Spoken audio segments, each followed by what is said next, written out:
It is Monday, February 8th, 2021. It is 8 p.m. Pacific Standard Time, and so you know what time it is. It's time for a little bit of coin metal. And it was yet another non-virtual Get Your Ass Kicked at Jiu-Jitsu Monday. It was an interesting day. Interesting. It's one of the very few training sessions that I've had that I completed the training session with somebody different than when I started, and I don't know what to to think of that. Honestly, I mean, guy was pretty cool, but I had to apparently swap out with him. I think he might have had like some sort of injury, and it was I don't know. I'm not exactly the most careful guy in the universe when it comes to moving my body around. Occasionally I do things like kick you in the noggin or something like that. It's not intentional. It's nothing personal. It just happens. But anyway, so as far as what we covered today, we did some interesting stuff. It wasn't a specific like move per se. It was like a flow or progression of moves, and it ended with this weird position that I don't know that I'll ever get somebody in, or I don't know, I may. You never know. Jiu-jitsu is weird like that. It is completely weird. There's some angles of armbar that I trained them, and then and when I was training, I'm like, man, the likelihood that I'm ever going to be in this position, that I'm going to be like, laying inverted on somebody's arm and grabbing the wrist and pulling it like opposite the normal way. The likelihood of that is relatively low versus a number of other higher percentage angles that I would be getting the armbar at. However, in rolling with people, I've ended up in those situations, and it's just like, I'm not typically an armbar person, but if I do this and this, I can get an armbar right here, and I did. So, like I said, it's one of those things. I've experienced this with some instructors where they're like, is you don't have to get it 100% right, and I just want to say to that, look, I am here to learn how you do it. You're the one with the brown belt or the black belt or the whatever belt. You're the one at that's instructing the class. So clearly, you've done what you're teaching me enough times that you've successfully pulled it off in either a sparring match or even a competition or something like that, where you've found success with a particular approach to it. And that's what I want to know from you. If I wanted to learn something that was like from a book or something that was from a video, I'd be watching a video. I'd be reading a book. I wouldn't be in a class type situation with somebody with them instructing me. I'm there to learn it the way that you have learned to do it successfully. And I think that's something that gets kind of lost, because there is a lot of subjectivity out there, about like, whose angle is the best and whose way is the best, and I don't give a fuck about best. What I give a fuck about is effective. To me, that's what rates what's best, not who's doing it, or how many competitions they've won or whatever. No.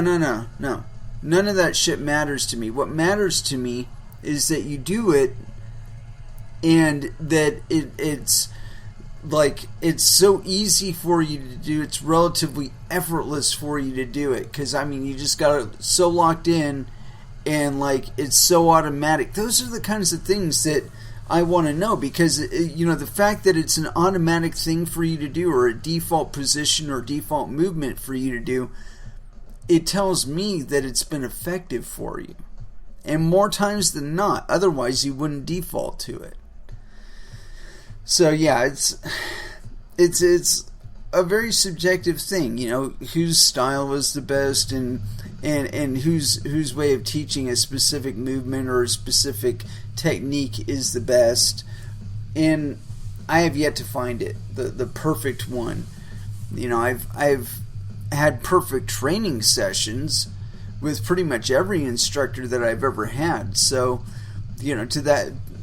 to that end, I would say congratulations to them. But I can't imagine that I'm the easiest person in the world to instruct. I do kind of have difficulty sometimes. It's mostly in conceptual stuff, like getting it in my head how to move my body to get it to do what you're showing me to do. And I think I found the wind with what we were doing today. It was an interesting thing because you have to reach through to their opposite leg and then berimbolo them over to the back take. And I never got the angle correct on the back take. And again, I didn't know if it was that I was nervous about working with this one person, and I think it might have been. But at the same time, you felt kind of like a wet noodle. So, I don't know if it was like a lack of enthusiasm for wanting to work with me, or I don't know. I'm not going to make any assumptions there. Guy looked like he just got out of bed or something. So, for all I know, he did. Anywho, as far as what we were doing, it was it was starting off from, I want to say a bullfight. No, not a bullfight. Where your opponent is down and facing you, and you do an opposite side grab. So if they've got their feet pointing at you, you reach down with your right hand and grab their right foot and pull it out straight, and then get your leg around them to where you're doing like a neon belly, and then swivel from one side to the other on the neon belly twice.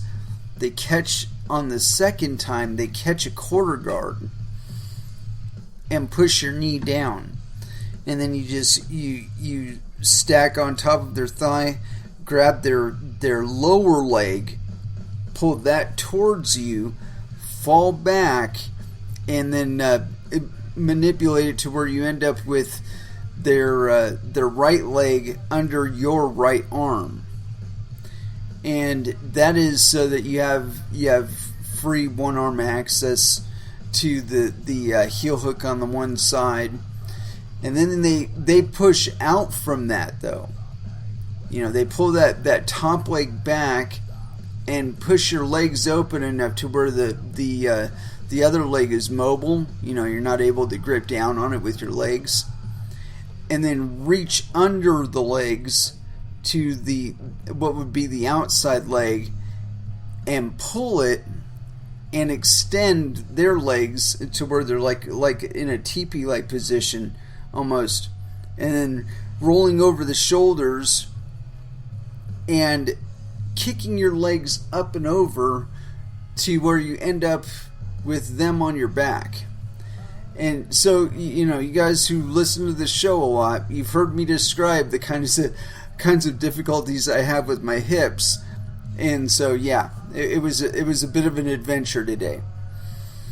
And I can imagine that might have had something to do with why my training partner swapped out with me to somebody else. Could have been. It's all right. No biggie. But anyway, I managed to get it right one time.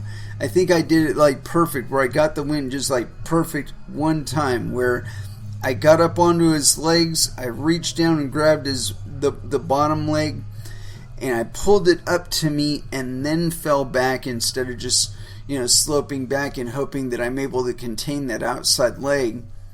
I got it over, and I did the berimbolo just right, and it felt pretty damn good. But anyway, so that's kind of what we did for technique wise, and we covered that pretty much the whole time. And there were a couple other a couple other things that we did for drills, but that was like the main thing. And I said at the end of it, I'm going to need another year covering just that to get any kind of real competency there. But anyway, as far as music goes, I would start off with body count, but I made this purchase today, and it was kind of out of a desire to prove something wrong. I was looking on my Twitter feed, and I found this band, and I was familiar with this band before. I've really enjoyed their stuff, but it wasn't until I read this guy say that nobody ever plays their stuff on the radio, or I heard him say it in some concert that he was doing, that they never play his stuff on the radio. I'm like, you know what? We've got to fix that, because I love this band. I mean, this band is like, I imagine it being like a 15-year-old metalhead during the 80s with like zero filter. Absolutely no filter at all. So, as far as which song though, that's the one that I'm having a little bit of trouble figuring out which one I want to start off with. Let's see here. Yeah, why not? So, First Dance, it's going to be by Steel Panther. Let's get high tonight. First Dance, here on Coin Metal.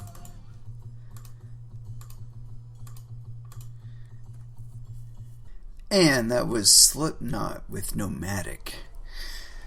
And so, as far as what we're going to get into today, I don't know if y'all have noticed this or not, but Bitcoin has been just shooting through the roof. Terribly, terribly interesting. But it's not always going to be that way, I don't think. I mean, Bitcoin will probably always be the highest priced coin. Whether or not it will be the most used coin is another story. And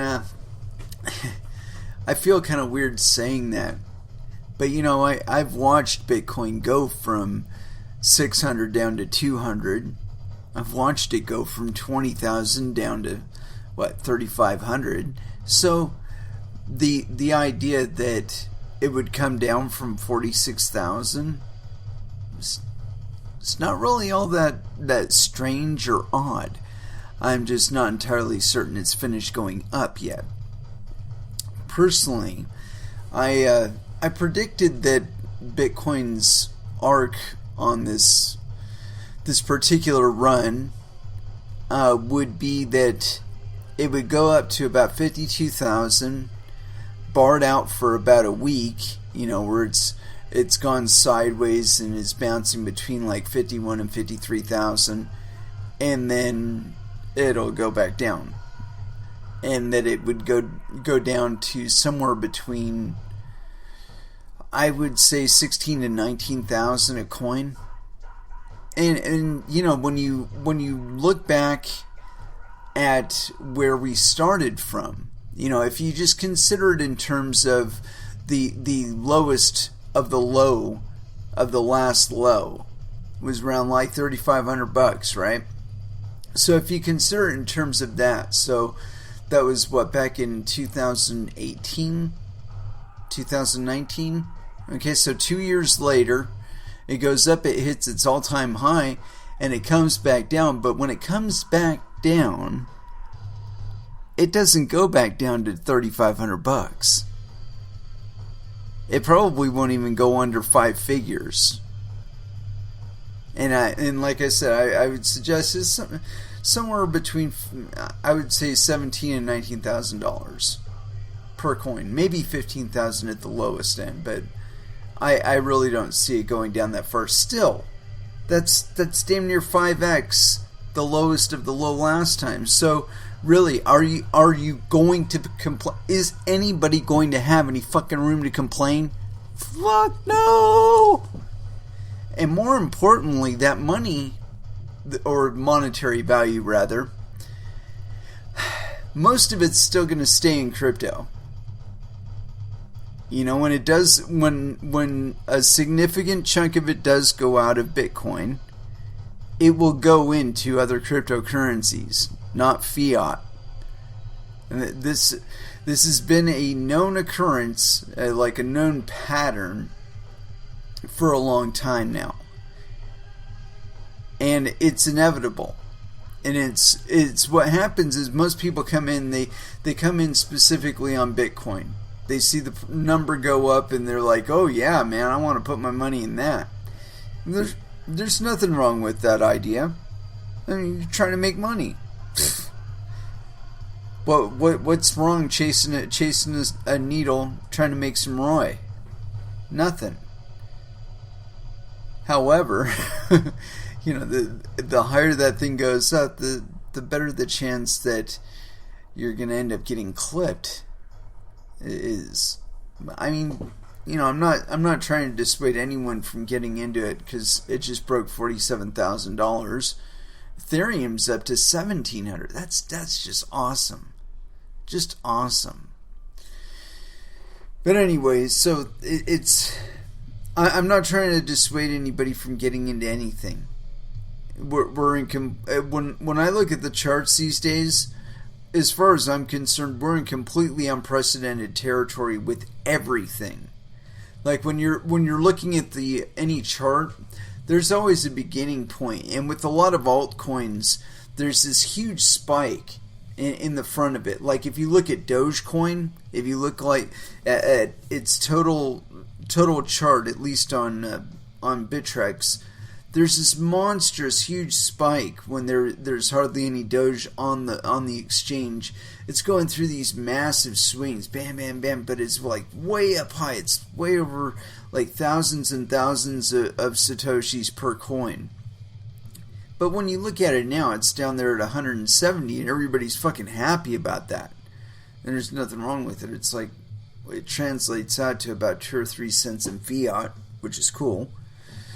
But the point being that there's always this major spike, right? Well, what the chart doesn't show you is what happened before that. And it can't show you that because it didn't really exist, at least not on that exchange. It may not have ever existed. That might have been the starting point when it, you know, say it was like added to an exchange when its first block was confirmed. You know, it's like as soon as those coins were issued, it was on an exchange. Even if you were to do it that way, no pre-mine or anything, there would still be that huge ass spike. And again, you would not be able to know what would have happened before that spike. And so I think that in some sense we're probably looking at that right now. The kind of intraday, intra-week activity that we would have seen on a chart before that first big spike. And I don't know, that's just, you know, my little thing where I imagine that there are mega trends and that spike is like the peak of the peak on a mega trend that you just don't get to see part of. You know, because of course it didn't exist in our universe prior to that point. And so I think that going forward we're going to see a lot of activity on the chart that again is relatively unprecedented. You know, I mean, like with Dogecoin, it looks like it's still going up as far as I'm concerned. But you know, we see that flow pretty much every time there's any kind of real activity change in crypto.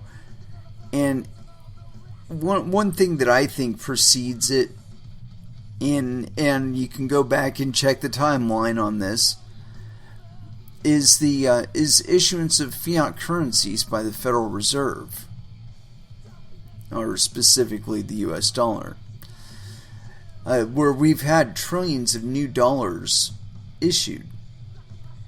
And that's starting to come out in real terms, like in real inflation of the price of things. I'm starting to hear people bitch about the price of gas, and that's usually one of the first ones, because it's really sensitive, between when the oil is extracted out of the ground, when it's refined into gasoline, and when it's brought to the pump. Those are all little factors that adjust that price in relative terms out on the market there. And so, like I said, we're starting to see a little bit of discomfort with the price of gasoline. And at this point, I would suggest that the majority of the increase was in fact due to that fiat offset of the Fed printing up trillions of dollars,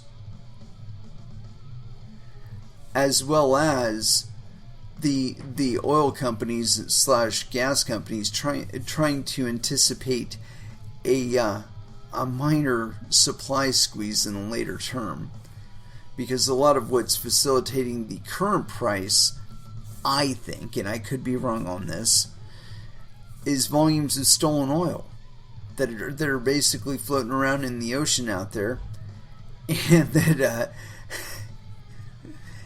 that will eventually run out.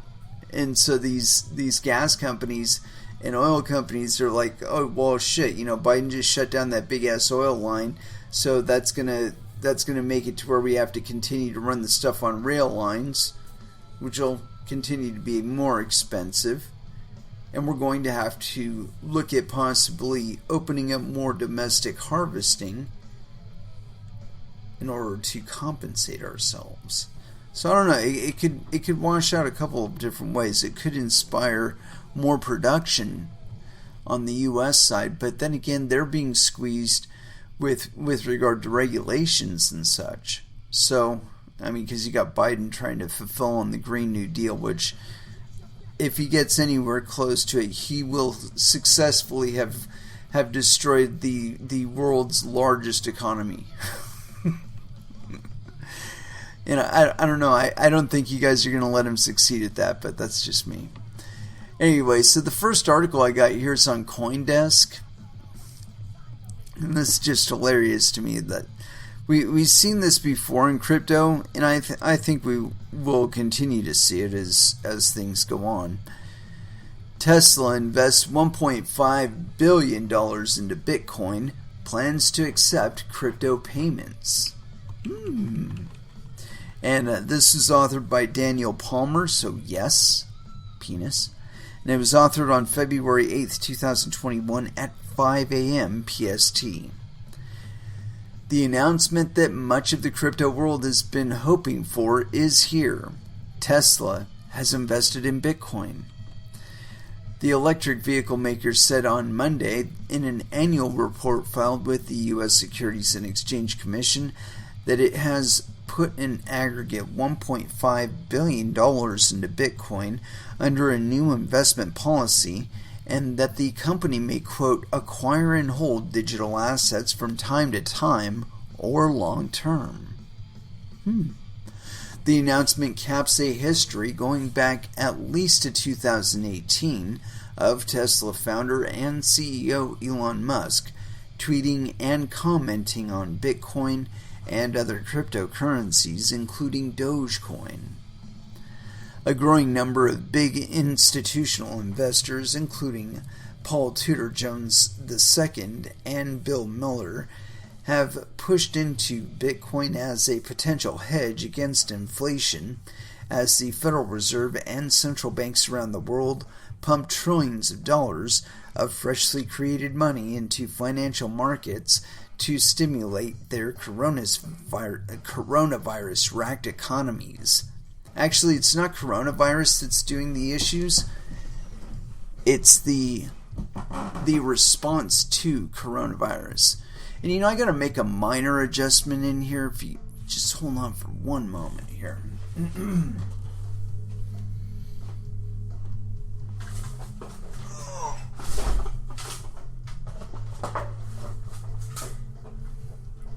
Had to open up a window here between the computer and my presentation style. I'm about to pass out here. Anyway, continuing on.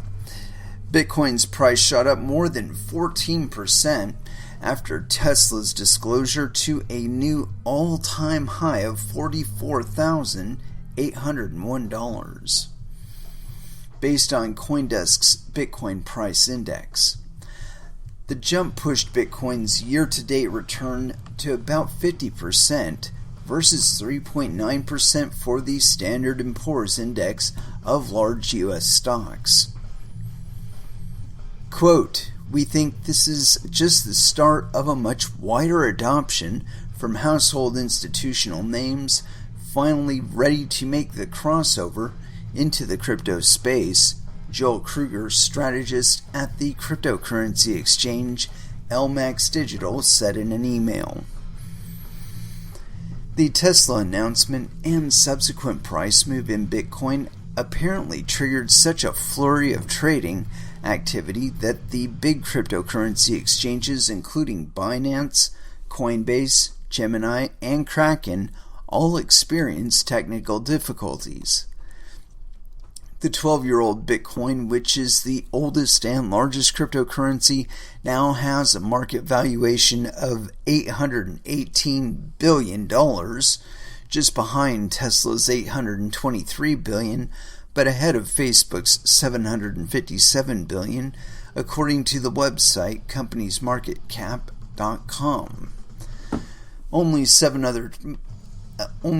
other publicly traded companies in the world are larger than Bitcoin, though it's still well shy of gold's $11.7 trillion market value and silver's $1.5 trillion. According to Tesla's report, the investment policy was updated in January to provide, quote, "more flexibility to further diversify and maximize returns on our cash that is not required to maintain adequate operating liquidity." The policy includes investment in, quote, "alternative reserve assets, including digital assets, gold bullion, gold exchange-traded funds, and other assets." Tesla also expects to begin accepting Bitcoin as a form of payment for its products, quote, "in the near future." This would initially be on a, quote, "limited basis, which we may or may not liquidate upon receipt." Meaning that they are going to be using a payment services provider who will be accepting the Bitcoin and paying Tesla in exchange for it at the time of receipt. Anyway, continuing. Musk had stated recently that he's a Bitcoin supporter, though he added quickly that he was a bit, quote, "late to the party." Over the weekend, he engaged in a series of tweets involving the rapper Snoop Dogg and Chris Rocker Gene Simmons related to another cryptocurrency, Dogecoin. Quote, "I should have bought Bitcoin 8 years ago," he said in a chat on February 1st. "I do, at this point, think Bitcoin is a good thing." Brian Brooks, who recently stepped down as U.S. comptroller of the currency, a top banking industry regulator, said on Monday in an interview on CoinDesk TV that, quote, "for people who are invested in Bitcoin, it's exciting news.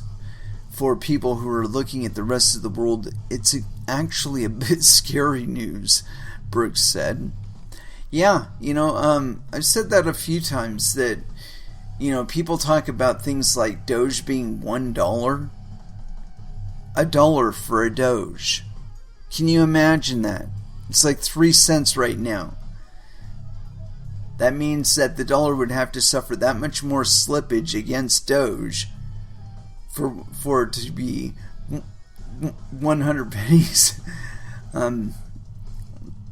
Yeah, that's just ludicrous. You have to think, though, what else is going to be going on in the economy if one single Doge is worth $1? How much is gasoline? How much is milk? How much is eggs? How much is your rent? How much is electricity? And I mean, I don't think people are like conceptualizing it in those terms. I mean, really, that is really fucking frightening if you think about it. Doge being worth $1? Give me a fucking break. Now, it's inevitable, but that's only because of the relationship between Doge and fiat currencies. Now, it's slightly different than the one between Bitcoin and fiat currencies in that Doge is capless. It doesn't have a limit on the number of coins that can ever exist. Whereas Bitcoin has a hard cap of 21 million coins that will ever exist. Now, what kind of utility that'll serve over the longer term, I'm not entirely certain. I think as long as the rules are firmly set, that's really the biggest advantage. And, you know, there's some people saying things like, you know, if it can't change or whatever. It's cool if it can change, but it really shouldn't need to change. And changing shouldn't be an implicit obligation. If it ain't broke, don't fix it. You know, and if it is broken, you have to take a look at it and say, is it itself broken? Is my understanding of how it works broken? Is how I am trying to use it broken? Because 9 times out of 10, those are the questions that if you resolve those questions, if you find the answer to those questions, you find out that most of the time it's a pebcac. It's a problem existing between the keyboard and the chair. It's not with Bitcoin. It's not with cryptocurrencies in general. It's you.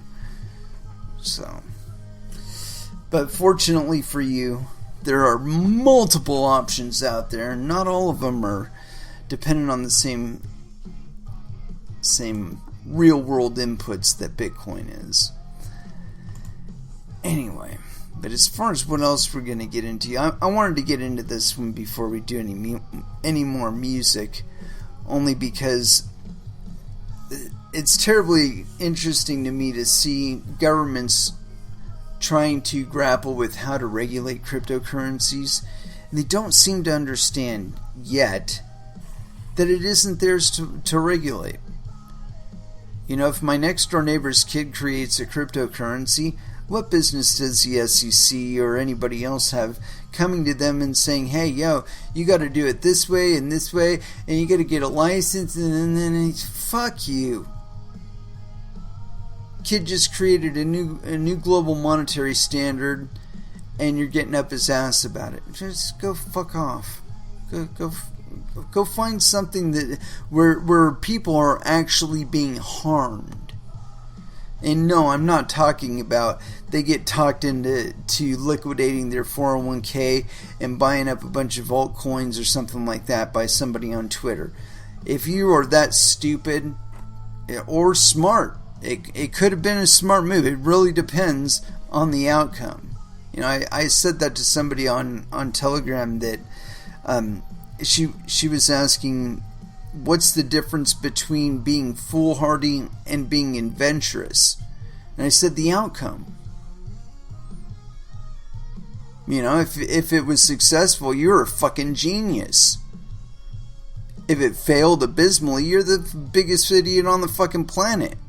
And really, all it came down to was the actual outcome of the venture. That's it. And so when you can look at it and acknowledge that failure is an option, and that you can learn something from it, something valuable, you might quit trying to do it. Like this: India may sidestep Parliament to push through crypto bill. Report. Let me tell you something. If India does that, India is probably going to have a fucking civil war. They're not going to have to worry about Pakistan they're just going to say, what? You're going to sidestep our parliamentary procedures? I mean, we've got that voting body for a reason, kids. Continuing on. And this is on CoinDesk. And this is by Tanzil Akhtar. And this is, so no penis. And this is authored on February 8th, 2021 at 2:36 a.m. PST. The Indian government is reportedly planning to fast-track its proposed cryptocurrency bill using the ordinance process. Similar to an executive order in the U.S., an ordinance law is put into effect by India's president on the recommendation of the cabinet and would be equivalent to an act of parliament. The route is only supposed to be taken when Parliament is not in session. Yeah, they're trying to do it this way so that the Parliament can't be held accountable for their decision in it. Continuing on. Similar to an executive order in the U.S., the ordinance law is put into effect by India's president. Yeah, we already read that one. The government is keen to pass the, quote, Cryptocurrency and Regulation of Official Digital Currency Bill 2021 within a month of clearance of the ordinance, according to a CNBC TV18 report on Friday. The Indian Prime Minister's Office of Finance Ministry and Cabinet Secretariat have started preparing the draft details of the ordinance, it said. The arrival of the bill would potentially kick off the development of a digital rupee while banning, quote, private cryptocurrencies per previous reports. Yeah, that's never going to happen.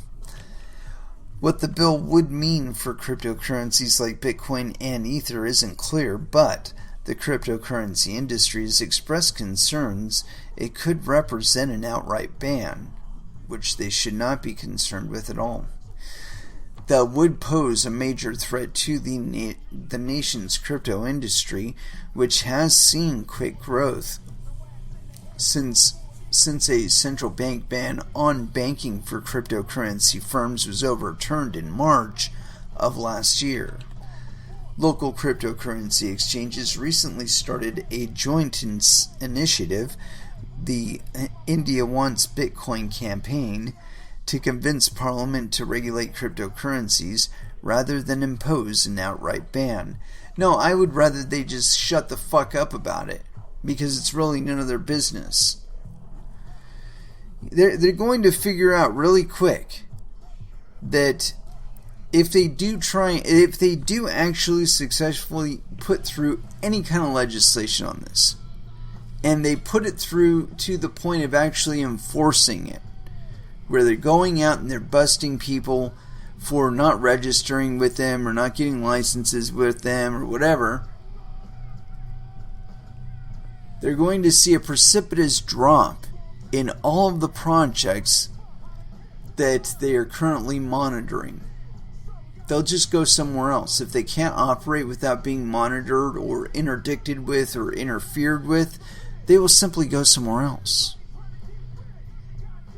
They might even continually serve the same customers, just from another jurisdiction, outside of your control. Or at least they'll be functioning in a way that you can't interfere with. I mean, there's a reason why these things come about, like DeFi. DeFi exists exactly for this reason. That we've seen over the last, I want to say since 2013, 2014, there's been this ever-increasing push to try and get some sort of rein on cryptocurrency. To negotiate the wild stallion into the corral and get a rein on it and a nice saddle and all that. And the problem is that as soon as you get it into the corral, it's back out of the corral. As soon as you get the saddle on it, it finds a way to shake the saddle.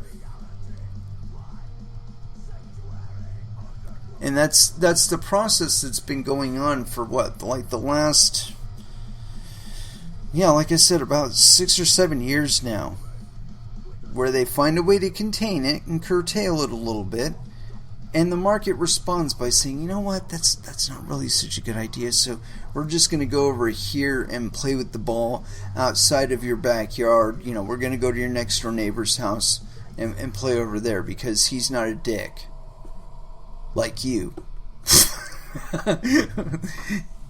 It's the reality of the situation, And I imagine the farther we go with the debasement that we've seen in fiat currencies and the inflation as it translates to the physical markets, as we see that increase, you are going to see a bigger increase in people using cryptocurrencies as money. We've been making these projects and authoring these projects, intending them and whatnot, in anticipation of this future. It was as plain as day when the 2008 crisis happened and the bailouts happened that governments would intervene specifically to benefit a small number of people at the cost of everybody else. And that's just an unacceptable situation. I put my money up, I put my skin on the table, you better be putting your fucking skin up on the table, and if you get bailed out, you better be fucking bailing me out. Anyway, let's go ahead and throw back down with some music. As far as where to go here we go. The Same War by Vola, here on Coin Metal.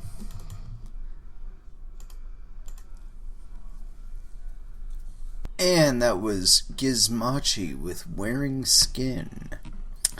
And so, where else we're going to go today? We talk a lot on this show about how these projects will actually be used and how it may actually differ from the perspective of a lot of others, such as governments and regulatory entities and banks and even Elon Musk. Anyway, I got this thing here. It's on medium.com. Mint dollar-pegged Dojo with Doge and OpenDAO. And I guess this is on renproject.io? No, medium.com. Yeah, anyway. As we continue our partnership with OpenDAO, we are excited to announce that Dogecoin is now available on Ethereum as $RenDoge.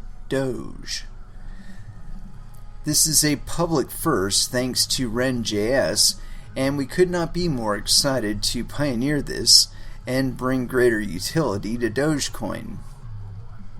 Users can now mint RenDoge with Doge on OpenDAO's dApp and use it within DeFi as with any other ERC20 token. With this simple dApp, the public can mint and burn Dogecoin to Ethereum in a few easy steps. Minting a stablecoin with Doge? How does it work? Further, once OpenDAO's audits are complete, users will be able to put their RenDoge to work as collateral to mint a dollar-pegged stablecoin, Dogio. If you're a Dogecoin investor and long on the project, you can effectively take out a loan on your Doge, all made possible by OpenDAO. By converting your Doge holdings into RenDoge and then back into Dogio, you are, quote, going long on the Dogecoin project and can now use the new capital for further investments or other purposes. For more information on how this works, go to OpenDAO's video or blog here. We're going to go to the blog. Looking forward with another first for RenVM, Dogecoin is no longer a meme coin. It is now a viable financial instrument in its own right. Actually, it always has been. Thanks to RenVM and OpenDAO, we're looking forward to what this will bring and glad to get this out into the hands of users. It's been a pleasure working with the OpenDAO team, and we will continue to partner on other initiatives through 2021, so stay tuned for more. I thought that was kind of interesting that they're trying to combine Doge and Ethereum, and I've often had problems with this idea, mostly because when you adopt a specific coin or a platform for a specific purpose or transaction, it's like, I don't know how to explain it, really. I mean, when you go and you get a hamburger at one particular establishment,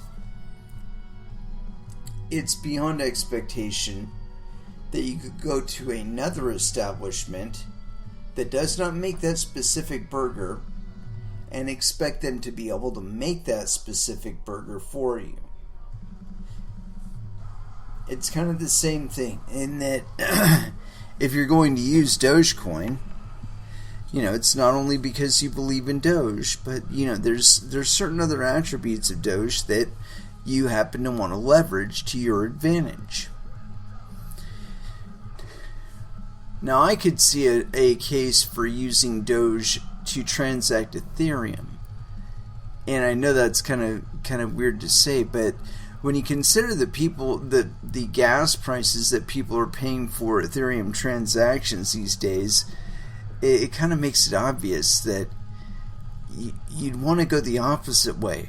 If you were going to do a relationship between Doge and Ethereum, you'd want to be processing the transaction via Doge, because the blocks for Doge are bigger, for one thing, I think. I'm not exactly sure what the gas limit is these days. Should probably check that out. Either way, it probably needs a significant expansion. And see, this is one of the things that always bugs me about this idea of transitioning to proof of stake. It's like you've got increasing demand for your product as is. Why? Why would you be trying to turn it into something else that will not give the same security, the same level of security, and will in fact endanger the security of billions of dollars worth of funds in the process? I don't understand it. It's beyond me. Anyway, so like I said, I think the better way to go, if you were trying to use these tools to most advantage yourself, that you would want to be doing it specifically through Doge, because like I said, it'd be cheaper to do it that way. The transaction fees are a lot cheaper. Anyway, so this is on medium.com as well. Dogecoin plus Ren plus OpenDAO equals Dogio stablecoin. And this is by Logan F. So I'm assuming, yes, penis. And this is authored on January 26th. So not exactly new, but not terribly old either. Dogecoin will soon be available for use as collateral in minting the dollar-pegged Dogio stablecoin at OpenDAO. This is all made possible thanks to our ongoing collaboration with Ren. Learn how this affects you and more below. What is Dogecoin? Dogecoin is a peer-to-peer open source cryptocurrency. It is a famous or perhaps infamous altcoin known widely for its reputation as a, quote, sarcastic meme coin. Launched in December of 2013, Dogecoin can easily be recognized by its Shiba Inu dog logo. While created seemingly in jest, Dogecoin not only garners a lot of attention, but also deserves it. And no, it's not just hot air from Elon Musk tweets. It's backed up by a serious blockchain. Dogecoin's underlying technology is derived from Litecoin's script algorithm, and as such can be mined simultaneously alongside LTC. Market-wise, Dogecoin typically has a low and fairly stable price, though it enjoys a devout base, with bursts of investor interest that create sudden market movements, seemingly out of nowhere. Dogecoin has an unlimited supply. The current market cap is $1,121,664,970 and has a 24-hour trading volume of $256,350,066. What is OpenDAO? Open serves as a bridge for real-world assets to on-chain infrastructure. The goal is to bring more value into the space by providing exposure to real estate, stocks, and more, all in a permissionless and seamless manner. Currently, the protocol is developing a suite of flagship stablecoins, and in early 2021 will release a new stablecoin backed by the world around you, starting with Bitcoin and Ethereum collateral, but steadily move to include more off-chain assets and on-chain assets. Made possible by Ren. Ren Protocol and Ren VM are the true catalysts to bring Dogecoin to DeFi, and Dogecoin stablecoin isn't possible without the Ren Doge on-ramp. Their continued efforts to bring interoperability to the cryptosphere is remarkable and promises to bring waves of cross-chain compatibility into decentralized finance, and in a non-custodial manner to boot. See, I think that's really the big appeal, is that it does not require any custodians and it does not require any third parties in order to get it done. User benefits: mint a stablecoin with Doge. The process for using Doge as collateral to mint a dollar-pegged stablecoin, Dogeo, with OpenDAO is underway, but how does it work, and why is this great? If you're a Doge investor and you're long on the project, or are just a hardcore Dogecoin believer, you can effectively, quote, take out a loan on your Doge by using it as collateral, all made possible by DeFi. By converting your Doge holdings into Ren Doge, your Dogecoin have entered decentralized finance. From there, you can mint Dogeo. You would do this if you wanted to, quote, go long on the Dogecoin project and use the new capital for further investments. The sky's the limit. Exchange to USDC for yield farming opportunities, or buy even more Doge. There's one more further merit to minting of the Dogeo stablecoin: integration. Doge is no longer, quote, just a meme coin. It is now a viable financial instrument in its own right. The further incorporation and networking of projects in the DeFi and wider crypto space serves to further establishment of Dogecoin's credibility, utility, and scale. We're looking forward to what this will bring. It is keenly interesting. What's the response here? I guess there is one response. Oh, somebody posted a tweet. Let's see here. Every Doge has its day.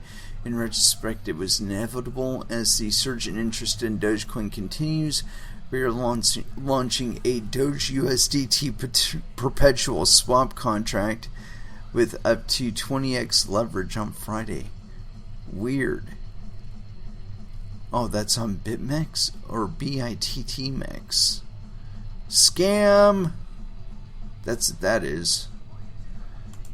Never mind.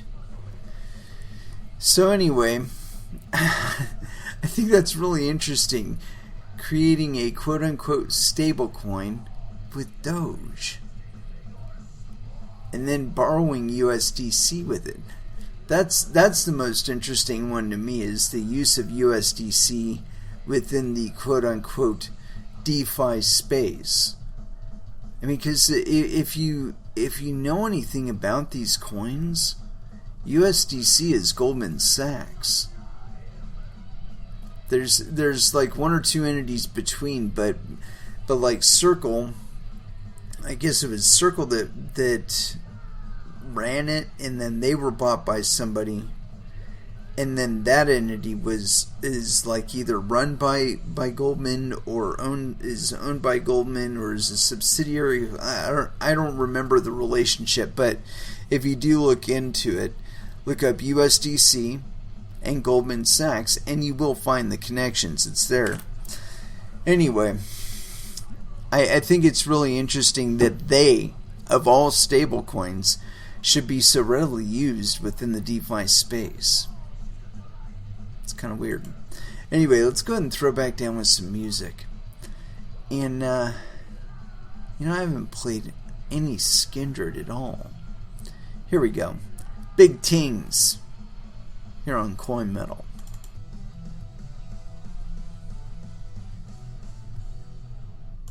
And that was Metallica with Moth into Flame.